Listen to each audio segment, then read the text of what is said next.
పూరా లోకల్. ఏదో సింపతి గురించి ఆలోచించడం కాదు.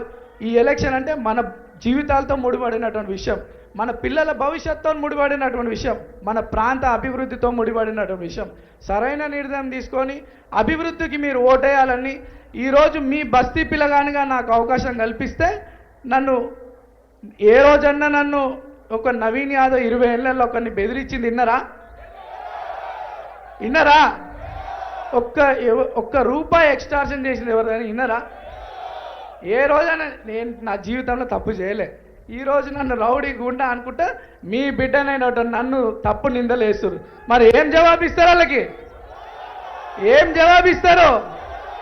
వచ్చే 11 తారీఖు ఇప్పుడు ఎట్లయితే కొన్ని వేల మంది ఈరోజు వచ్చిరో, ప్రతి ఒక్కరు ఇంట్లల్లో పొద్దున్నే లేచి 11 తారీఖు అత్యధిక ఓట్లు వేసి హయ్యెస్ట్ మెజార్టీ మన ప్రాంతం నుండి హయ్యెస్ట్ మెజార్టీతో మనం కాంగ్రెస్ పార్టీని ఈ ప్రాంతంలో గెలిపించుకుంటే మనం రేవంత్ అన్న గౌరవం నిలబెట్టిన వాళ్ళు అవుతాం, మహేష్ అన్న గౌరవం నిలబెట్టిన వాళ్ళు అవుతాం, కాంగ్రెస్ పార్టీ అధిష్టానం వారి గౌరవం నిలబెట్టిన వాళ్ళం అవుతామని చెప్పి సందర్భంగా తెలియజేస్తూ, ఒక్కసారి టిఫిన్ డబ్బాలకు వాటర్ బాటిల్ రాజకీయాలు అంతం చేయండి.